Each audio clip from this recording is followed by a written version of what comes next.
Hi, I'm Lisa Medley, and if this is your first time seeing one of my videos, I am an executive coach and I help Black women lead with confidence.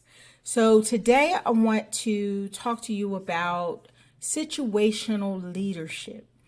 Situational leadership is a model, or situational leadership 2 is a revised version of the original. And the revised version, Situational Leadership 2, was developed by Ken Blanchard. So it's a copyrighted, patented model, but it's taught across many different spaces. And one of the reasons I want you to know about situational leadership is because this is the kind of leadership model and thing that is going to help you as you strengthen your leadership and expand your leadership, broaden your leadership. Even if you're leading for the first time, this is a really good framework to keep in mind and to begin with. So I'm going to explain each of the blocks. It's kind of a busy model, so I'm going to ask you to, hang in there with me. And so you'll see 4 quadrants. And we're going to take a trip around the quadrants, okay? And so you go from, the idea is that every person under your leadership is at a different level of understanding, comprehension, competency, ability, depending on what they're working on. So I can be very, very competent in coaching, which I am, but I'm not as competent in marketing, right?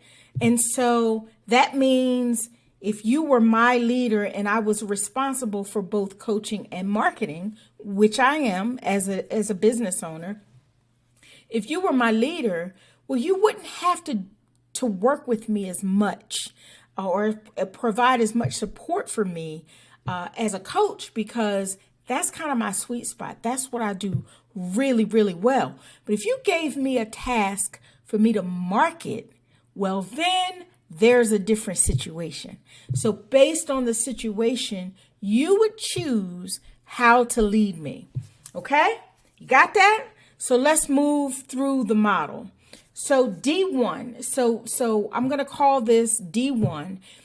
People in the D1 or directing one quadrant, they're inexperienced, brand new to the task, but eager. They really want to learn and they're really confident, right? So they're coming in with, hey, I can do this. I can do this. Let me at it. Put me in, coach. Put me in, right? But they don't know as much.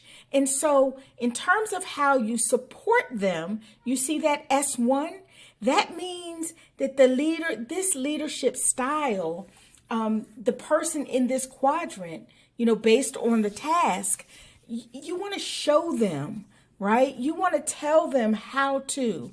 You want to monitor their progress. You want to give them frequent feedback, right? That's what that S1 means. It's a low support, high directing kind of thing, right? High direction.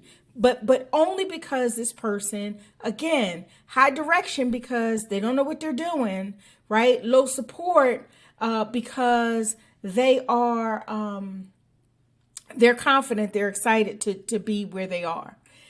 Now let's move to the next quadrant, which is where you see the S2. So in this quadrant, this person is low competence and low commitment, right? So they have little to no experience, or they're inconsistent in their role. They're frustrated, maybe they're discouraged a little bit, maybe they're even overwhelmed. So you see the S2 there. The leadership style is S2, which is coaching, right? So this is high directing, high support. So this leader for this person is going to explain a lot. They're going to redirect. They're going to encourage the person. Remember, because they're overwhelmed or frustrated or discouraged. This person is going to praise and recognize.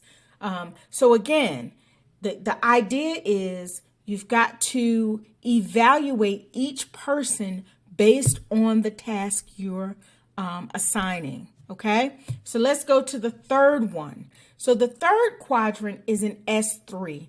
So the person in this space, you'll see low directive, right?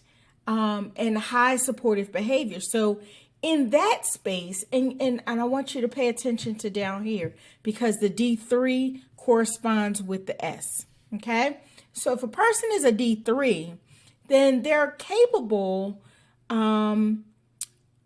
but have a cautious, you got to be cautious with them, right? They're experienced, they're skilled, but sometimes they lack the confidence.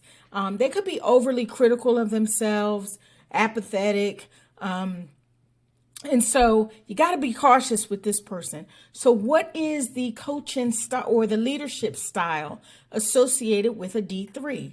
Well, you want to be an S, you want to give a S3 support style, and that is asking questions, right? That's high support. It's high support, right? Low directing, high support.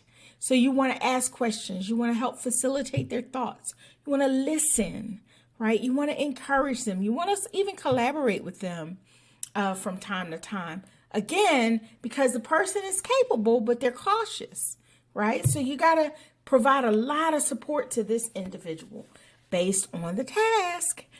And then the last thing is your D4, which is at the bottom, the green, right? The D4 is highly competent, right? They know what they're doing and they've got a high level of commitment. Well, this person is just consistent. They produce quality work every time. They're self-assured, self-reliant, maybe even able to inspire others, right? So what's the leadership style for this person? It's an S4. It's low direction, low support, because this is all about empowering. You can delegate, you can trust them, you can, provide them resources and send them on their way. The thing I want you to keep in mind is, again, it's back to my first example. I can be, as a coach, I can be a D4, right? I can be high competence, high commitment. That's me, right? And so if you were leading me, you lead me with that task of coaching someone with an S4 style, low direction, low support. But if you give me a different task, I'm the same person, right? I could be a D1 in marketing. And that means I've got a low level of competence, but I'm really committed to the job. But if I'm a D1, then you've got to support me like a D1. And you've got to give me a lot of direction, right? This isn't a supportive thing. You got to tell me what to do. You got to be on me, monitoring me, giving me feedback, helping me grow. So I hope this was helpful. It's a lot of moving parts to this model, and I almost didn't, do a video on it because it's kind of tough to explain and not be able to answer questions and that kind of thing. So if this was helpful to you, or if you have questions, shoot me a note in the comments. I hope you enjoyed the video. If you did, don't forget to like, subscribe to my channel, and share it with someone else you know who could benefit from this information. My contact information will also be in the description. So if by chance you're looking for an executive coach, you found an excellent one, honey. Until next time, I thank you for watching, and I'll see you in the next video.